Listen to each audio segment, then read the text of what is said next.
and then we'll go on to. Do we need to go back? I think so. No, it's saved. It's saved, yeah. So but Yeah. it's still saving. So we'll just start from. So what we quickly discuss? Well, we could just start from the new question, can't we? To be honest, so Yeah, because it finished anyway. That's fine. So that's fine. Yeah. Just taking it back to sort of recent times in regards to COVID-19 and the impact that's had on teachers moving forward, both existing teachers and people like ourselves who are just moving into our teaching journey. How do you feel that sort of what we've just been through is going to affect the well-being of teachers mentally, and how do you feel that, like, moving forward they can use this experience to kind of be a positive, really? Yeah, interesting. I think, teachers, well, I think children have gone through, young people have gone through multiple transitions. We know, for example, I'll come on to the question of teachers in a second, but I think young people have they've experienced multiple transitions. So new ways of learning, they've had to adapt to online teaching, online learning. They've had to adapt to maybe not seeing their friends as much, not having those social connections, and also just not doing the things that they've been able to do within their personal lives. They've not had the opportunity to maybe go to clubs and societies and do some of the hobbies, etc., that they like to do. So I think for young people it's been multiple transitions, but also for teachers it's also been multiple transitions. So they've had to adapt to new ways of teaching. They've had to adapt to working at home, and also looking after their children or wider families at the same time, as well as trying to manage their jobs. They've had to adapt to not having chance to say goodbye to their classes. So there's been a real sense of loss. So we are doing some research on this at the moment, and what's coming through in the research is this theme of loss. So they've missed out on the opportunity to say goodbye to their classes. They've missed out on, like, even children as well, they've missed out on just normative transitions that normally happen, like end of year productions, end of year plays, school proms, etc. They've missed out on those things. So I think there's been ups and downs. I think for some teachers it's been positive, because they've had more chance to spend time with their families, etc. They've had the chance to actually review and reflect and renew and replenish themselves. So I think it's a mixture.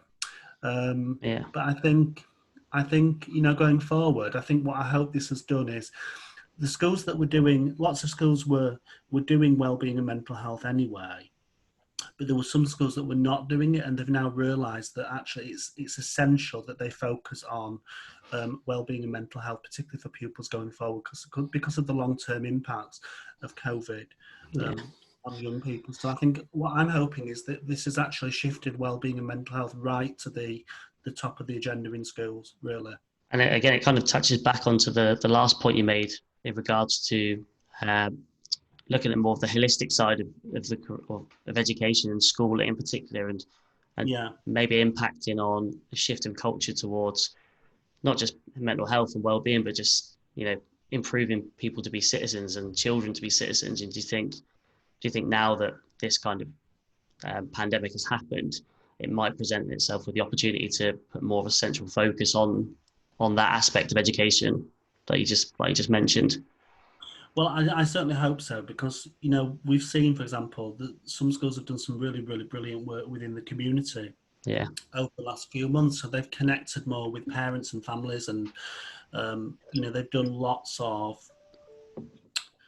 I think it's reconceptualized the role of the teacher. So before this, the role of the teacher was just somebody who goes into a lesson and delivers subject knowledge to children. But now actually we've seen a broadening of the role of the teacher. So teachers have been caring for children. So there's been that focus on care. There's been that focus on community work that teachers have been doing. So I think it's kind of reconceptualizing the role of the teacher. And I don't think we should just go back to how it was. Yeah. I think, I think it's given us an opportunity to kind of reflect on the education system and to think of maybe a different approach going forward. And I know Sam's just going to touch on it here, but it just actually links back quite well to our previous episode on wellbeing, which just came out, and there was a couple of stats on there which basically supported that whole reconceptualizing of the teaching role, that teachers actually since the pandemic feel more valued in their role, because I think people are perceiving their role to be a bit more of just, like I say, a bit more than just being a teacher that goes and teaches kids knowledge. Now they're realizing and seeing the actual impact that educators and teachers are having on their children as a wider person, which I think is really exciting. Because the one thing that children missed throughout the whole of this was actually just seeing their teachers. So it wasn't that they necessarily missed the learning or the subjects; they just missed seeing their teachers. So it's that connection, isn't it, between the teacher and the pupil is really important, and they miss seeing each other. So, what really came out of this is that what is really important to young people is the social side of education, just the social side of actually going to school and meeting people, meeting friends, meeting their teachers, really, really important. And I think we have not emphasised that enough previously. I think just on those notes as well, like trying to link previous points that you've raised regarding the curriculum, how teachers and students relationships are important for the social aspect as well. But on the flip side as well, like how teachers that are struggling with like mental well-being, for example, and they have been through probably this period, but also before with the pressures that's been put on them, how much of an impact has that actually had on their students and their attainment and their ability to reach their potential, essentially? Like how much of an influence do teachers have over their pupils, really? Sam, I need to give you a bit of a longer answer for this one. Okay, no, so that's fine.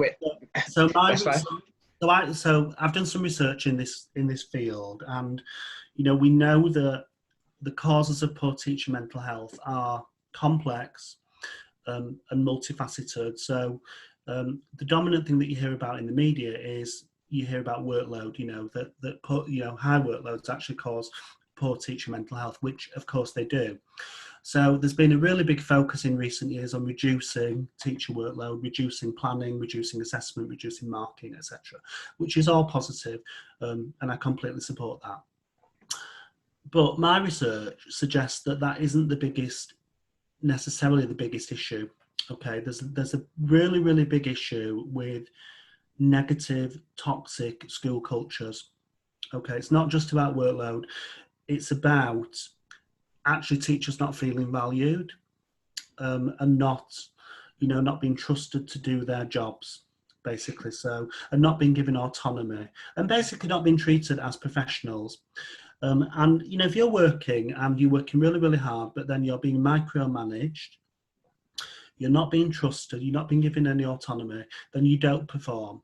Okay, so that's not how you get the best out of staff. So, we've heard of cases, really, really sad situations during lockdown of teachers being observed by senior leaders delivering online lessons. What is that all about? Teachers delivering online lessons, but being virtually observed delivering online lessons. Crazy. We've got to move away from this culture of micromanaging teachers. We've got to start trusting our teachers. We've got to start treating them as professionals, and not telling them how to do their jobs and not micromanaging them. We've got this culture where teachers have been micromanaged for years and years and years, and they've been observed out of all existence, and they haven't been trusted and they haven't been given autonomy. They've been told how to teach and what to teach, and this isn't good. So I think these are some of the issues that need to be addressed. It's not just about reducing workload; it's about actually changing the whole cultures within schools, isn't it? And there's far too many examples. I could sit here and talk to you about teachers I know. Personally, my friends who've been managed out of the classroom for various reasons, or they've been managed out of schools because of their age, right? So there's a big ageism I shouldn't really say this, but I will say it. There's an ageism thing in schools. So one of the issues is that schools, teachers become expensive. So obviously, you know, younger, cheaper teachers are much more attractive to schools. So if you're at the top of the pay scale, then you might be less attractive to a school. So we've got to start treating teachers as the professionals they are. Yeah. We've got to start trusting them. We've got to start giving them autonomy. We've got to start valuing them and praising them and rewarding them for what they do, because the vast majority of teachers are highly dedicated, hardworking professionals who want to do their best for children and young people, and they don't perform well when they're working under those conditions. Now, one of the other issues that came out of my research is that yes, school culture plays a significant role in teachers' mental health, but also if something goes wrong within the teacher's family, you know, within their personal situation, within their personal context. So maybe they have a divorce, a separation, a relationship breakdown. Maybe their parents become ill, right? Or maybe they're experiencing domestic violence. Okay, so when something goes wrong in their personal life, that is when everything falls down, because the job is takes 110%, well, 200%. So there's no time for anything to go wrong. So suddenly, this happened to me. So my mum had a brain hemorrhage when I was a young teacher. I was 29.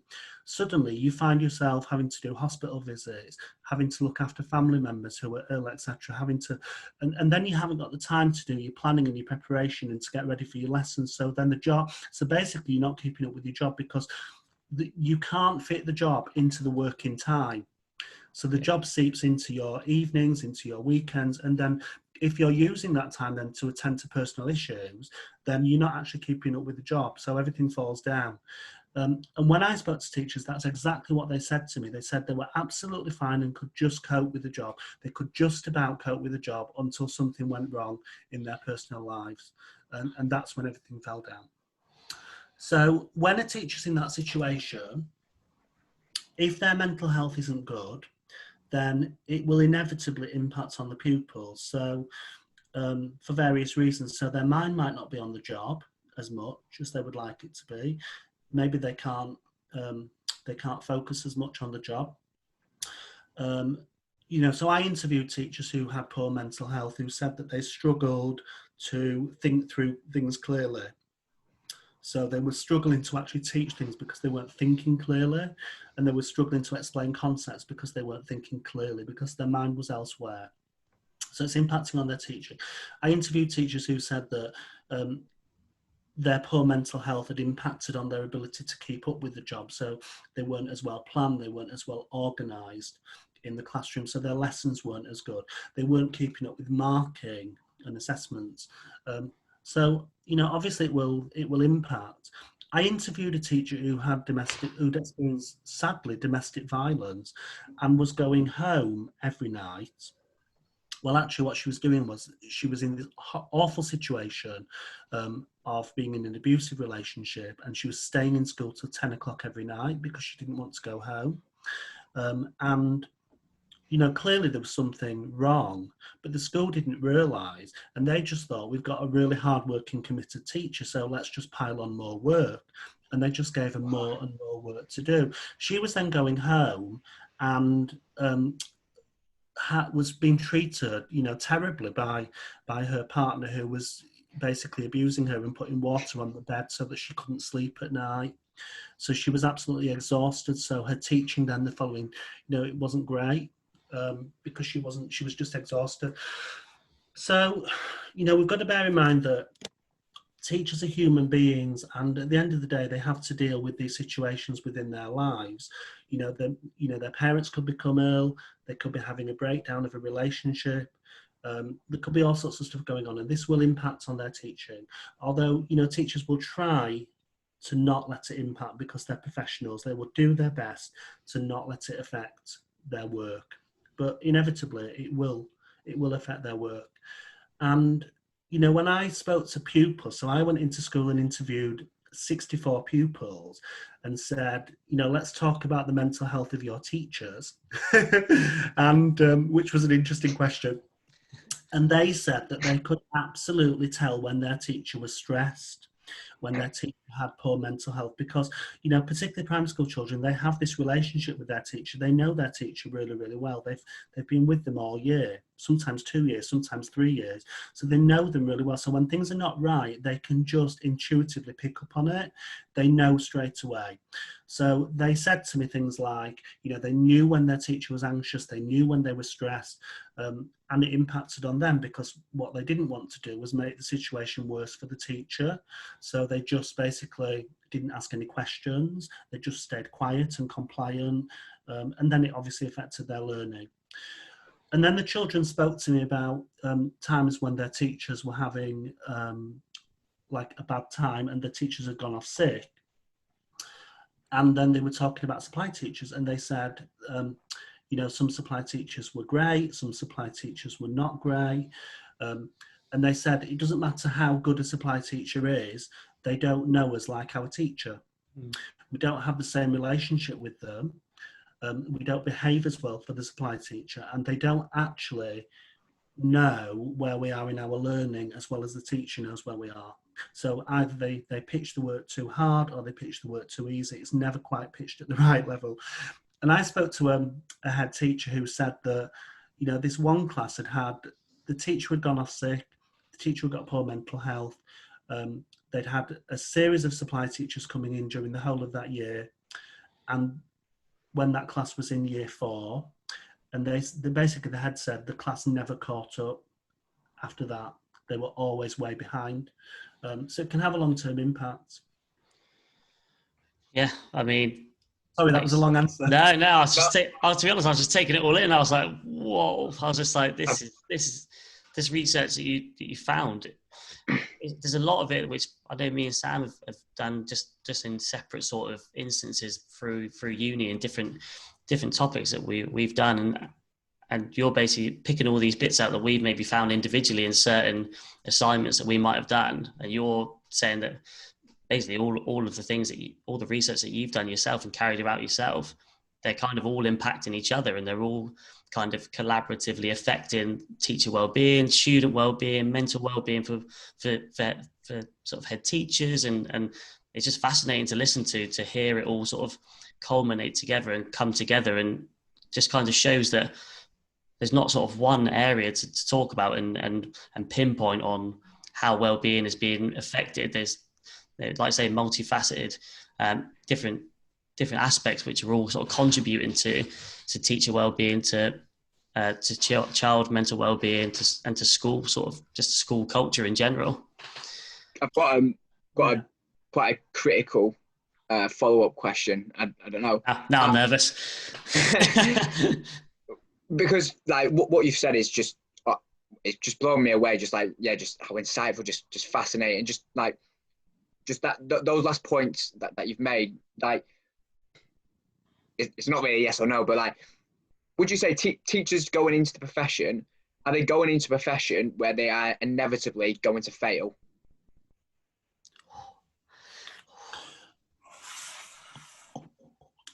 I'm hesitating to answer that question because I'm just processing it.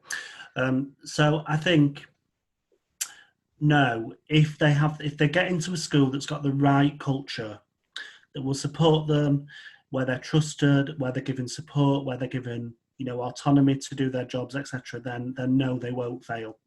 It's about the one thing that came through in all of my research is the importance of school culture, and the school culture is right and it prioritizes well-being for staff and pupils, then no, they won't fail. And so on that point then, obviously you've spoken about autonomy and things like that. Do you feel that there is room in the current curriculum, the current pressures put on by Ofsted, because you've said as well that there are schools with a good school culture, is there room for teachers to express themselves, to be autonomous, to be the teachers that they want to be, essentially? Absolutely, because it's the leaders who set the culture. So, you know, if that's the culture, that actually we want our teachers to be autonomous, we want to respect our teachers and value them and trust them, then that is within the power and the gift of school leaders to do that. You know, and there's an opportunity for school leaders to really focus on the broad curriculum. And I think that will support the mental health and well-being of pupils. So, and there's an opportunity now for school leaders to focus on, you know, on the whole school approach to mental health. So I think, yes, it's definitely within the gift of school leaders to focus on these things. No, I appreciate you answering those those two questions, because I think to be fair, I think it's some questions that trainee teachers are especially worried about, or teachers when they go into it. But it's pleasing to hear. Yeah. I mean, at the end of the day, you know, teaching is still, in my view, it's the best profession in the world. You know, what other job do you have the opportunity to go to work and every day think I'm making a difference to these young people? Even if, you know, you might not feel you're making a difference, you will be making a difference. And some days that you'll be making a difference to one child, it's still a difference. So it's, you know, it's a really, really important job, and it's a really rewarding job. And, you know, I think what we often focus on are the negatives of teaching. We focus on the workload, we focus on the stress, etc. But we actually need to remind ourselves why we're doing this job. Yeah. Why is it important? What motivated us to become teachers? And if you actually go back to those points every time, then it'll keep you going. I think that's an attitude that you can take on, not just in teaching and in education, but just outside of education. You know, just having that attitude and like I say, you know, rather than focusing on the negatives or areas maybe that aren't going so well, you know, take the positives from your day, or take the positives from what you have done. And I think it's a really sort of important mindset to sort of, well, encourage our children to be like, first of all, but also just as adults, you know, just going forward, just recognizing, you know, the positives that we've had, particularly in an industry like teaching. You know, if you've impacted one child in one day, then great. You know, that's one more child than the day before. So I think it's just really important to have that sort of attitude going forward as aspiring teachers and existing teachers as well, and just people. It links quite nicely actually, because we've talked about, you've mentioned a few sort of strategies or ways that maybe school culture could improve in terms of affecting mental well-being, such as like focusing on the curriculum, you know, leadership team having more of a vital role in dictating how their teachers have more autonomy and focus on a wider scale approach. Do you sort of have any individual maybe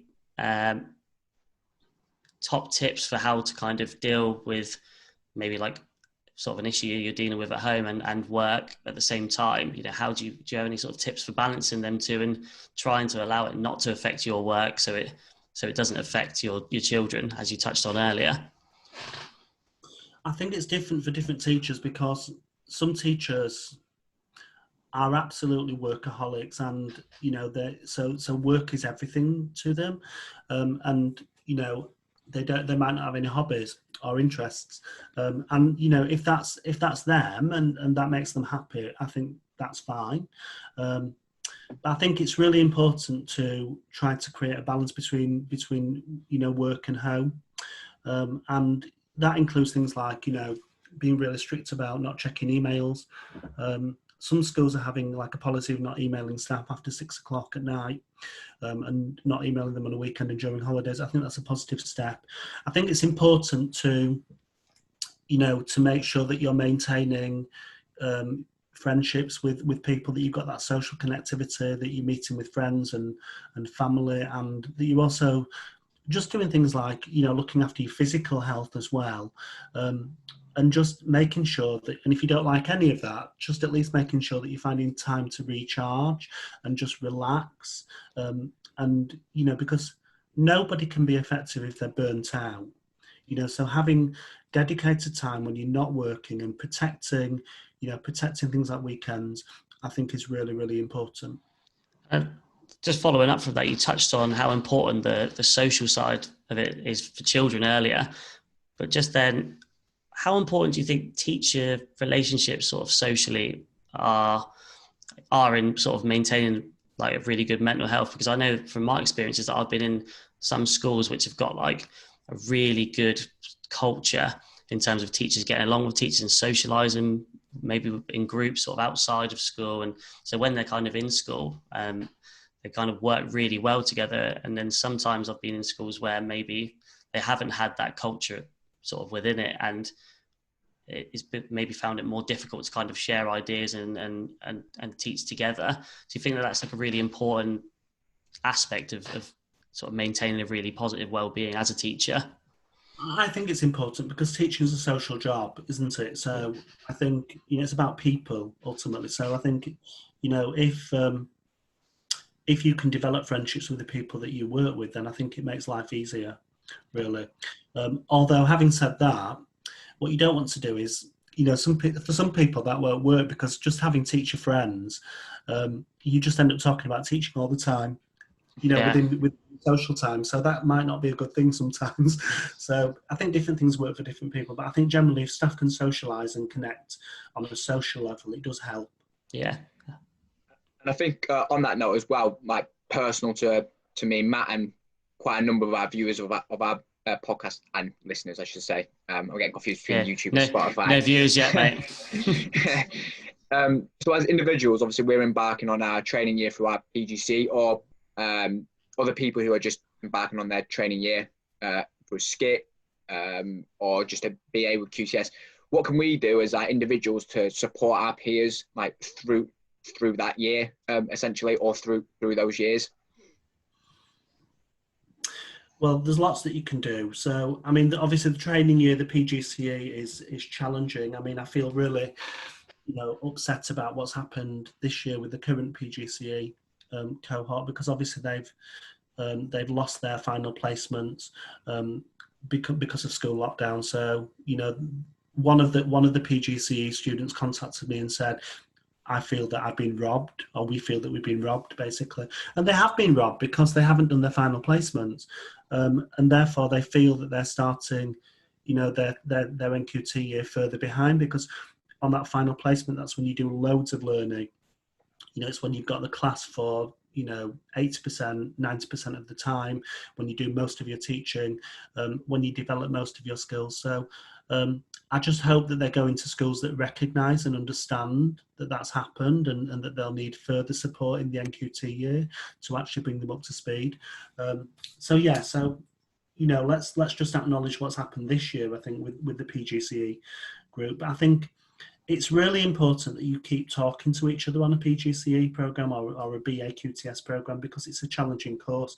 And it's not just challenging academically, it's just challenging, it's emotionally challenging, because it's teaching, and, you know, because it's highly personal. So, you know, you'll go into schools and, you know, some schools will be brilliant and you'll feel supported. You'll have brilliant mentors. You might go into other schools where you have a less positive experience. Okay, so it's really important, particularly I think when you're out on placement, when you're not in the university, when you're not seeing people, that you keep connecting with people, either through social media or, you know, meet them outside, you know, of school, because you're going to need that support network around you to actually keep you going. And there'll be times when which are real low points, you know, when you've had a bad lesson or you've had bad feedback from your mentor, where you feel like giving up. You know, you think things are getting really difficult, where you actually just need support from other people. And then you'll have times that are brilliant. You know, there'll be lots and lots of ups and downs on the teacher training course. And, you know, that's kind of how it is. And you'll have good days, good lessons, bad lessons, good feedback, bad feedback, you know, and you just need to keep communicating with your tutors, with your peers, with anybody. And particularly if you're in a school where, you know, some PGCEs go into a school, PGC trainees and BA QTS trainees go into schools that, and they have a negative experience, and they just feel that, you know, they're being criticised all the time. And I think it's difficult when you're in a 6-week, 7-week placement and you're in that kind of school, and you feel that, you know, you're being criticised. It's difficult to keep going in those situations. And during those times, it's really important that you talk to people, because this is a normal experience, actually, and it happens to lots of people. You and you'll go to another school and you'll have a fantastic experience. So, you just have to, I mean, in the ideal world, everybody would go into fantastic schools where they're supported and have brilliant mentors, but we don't live in an ideal world. We live in the real world. And in the real world, you'll have a mixture of experiences. So this is the real world. And it's just like teaching, you'll go into some schools, you might have a job in one school where it's brilliant, you might change schools, and it's not, it's different. You have negative experience. So this is the real world, but I think we have to just keep connecting with each other and talking to each other, and you've got to cling on to your values. Why am I doing this? Why do I want to be a teacher? What is actually driving me to do this? Because once you've got through that experience and you've moved on to a different school, things will be much better. And I think for us personally, that's kind of why we set the podcast up in the first place, purely because we wanted to connect with people and share our sort of concerns, like excitement, all these aspects with people who are either at similar sort of stages to our development or more experienced, people like yourself, having these conversations with people like yourself who have had so much more experience than us. And it's just about, well, I know from myself personally that just creating a platform and an environment where people can feel like, one, they're not really alone. If they're having a bad day, people like ourselves who are going through a similar sort of process will have them as well. And it's just about sort of being that network and being that support network, and so allowing sort of us to reflect on maybe what we've done well, what we've not done well, and areas where we can improve. And it's just so important and so great to sort of have people like yourself, Jonathan, coming on there and talking about these things, because it gives people like myself and Sam and whoever else is listening at sort of our experience level that kind of guidance and that kind of sort of acknowledgement that it's okay to have a few bad days and things like that, and it's fine moving forward. So my first placement, so I did a 4-year BEd in primary education, so I did 4 placements. My first placement was horrendous. I absolutely hated it. The mentor was really, really critical with me all the time. I got no support. I got no guidance, and I just wanted to give up. I absolutely hated it, but I just kept going because I really wanted to be a teacher. And then I went on and did 3 fantastic placements after that. And this is often the reality for lots of trainee teachers, that, you'll have one negative experience, but that won't be the case in different placements. You'll have good experiences as well. Yeah. And, it moves nicely onto our CPD recommendation section of the podcast, where we've got a number of your books. Obviously, there's so many that we've had to kind of whittle them down a little bit to a few that are specific to what we've discussed today. But particularly a couple of the latest ones, one you released this year, Staying Mentally Healthy During Your Teaching Career. I think it'd be a really positive one for people like ourselves around to get on board with and have a look at, because like I say, you've touched on so many points today that will be in that book. Equally, again, positive mental health for school leaders, I think, is another really crucial one to kind of pick up, because for us as young teachers, we don't really know what the school leaders have got to put up with and have got to juggle and balance. So I think just having a read of that would kind of give us maybe an outline or an idea of sort of what our mentors and leaders are going to be going through whilst we're going through our training and stuff. And I know Sam's got a couple as well that he wants to touch on, which again we think would be really beneficial to the people tuning in, whether on YouTube or listening in. Yeah, it's just the one that I referenced earlier with some of the stats was supporting student health in higher education, which I think is like really important, especially with us doing a PGCE, or even those doing the transition from their A levels into like a BA teacher training course. I just think it's really beneficial just to read upon it, because I've read some of it already, and it's fascinating because it definitely resonates with like how I felt and things like that. And so I'm sure other people reading that will take benefit from it. And again, that's another really, really recent book from 2019. So yeah, all really good good books that Jonathan has published for us. I think the biggest piece of advice I could give someone going into teaching, and I wasn't good at this myself when I was a younger teacher, but I'm going to give it now. So if you're asked to do any planning, then you don't need to produce a 5-page lesson plan. Just think, actually, if I'm going to do all this paperwork, will it have an impact on the children and their progress and their learning? And if the answer is no, then you shouldn't be doing it. Right? There isn't time to be wasting time actually filling in paperwork for the sake of doing paperwork and ticking boxes. You know, you just need to be really, really efficient. So with your planning, you know, you're going to have to, you know, training teachers often when they start doing lesson planning, they'll spend ages, they'll spend 4 hours on one lesson plan. That's not realistic. So if you're teaching, if you imagine as a teacher, you're teaching 5 lessons a day, 5 days a week, you can't spend 4 hours on one lesson plan. You've got to get your plans down to 5 minutes or 10 minutes. You've got to start being efficient, and you know, don't make a meal of the paperwork if you don't need to, really. Okay, because ultimately you just need to do enough to make sure the kids will make progress. And you know, you shouldn't be wasting time doing paperwork for the sake of paperwork. Yeah. And just before Matty finishes off, I would just like to personally say I'm hugely grateful for you coming onto our podcast and giving us your knowledge, insight on your research, your experiences. Honestly, it's been, I mean, if we've been a bit slow to react to some of your answers, it's because we're literally like, what? Honestly, it's been really good and insightful. So yeah, we cannot thank you enough. And well, we are sure this is going to be really beneficial to so many people that listen to this, hopefully. So yeah, thank you for your time that you've given us today. And good luck with the podcast. Yeah, thank you.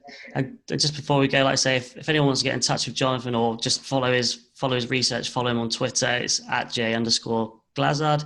Equally, if you want to just get in touch with me and Sam after this to follow up some of the questions or with the recommendations that we've mentioned, catch us on Instagram on the Teachers of Tomorrow, or on Twitter @TFTpod. Like I say, we've got some really exciting episodes coming up, following on from this one around bipolar in education, and also one particularly around I think it's really important. I know Jonathan has got some really good books which we'll talk about late in the episode, but particularly around LGBTQ plus in schools, in primary education. There's one book particularly for primary age, supporting LGBTQ plus inclusion in the foundation in early years, which again on that episode we'll touch on, and moving forward, you know, I'm really looking forward to that discussion. But like I say, like Sam's touched on, I'm sure listeners will agree, for me personally as well, Jonathan, thanks so much for taking the time to come on here. Again, just what a conversation, what a chat. Yeah. I've learned so much in this conversation itself. So like I say, thanks so much for taking the time with us and our listeners. And like I said, hopefully I'm looking forward to getting in touch with you again soon. But no, thanks again, Jonathan. And good luck with your PGCEs. Cheers. Thanks very much. Thank you. Okay, bye.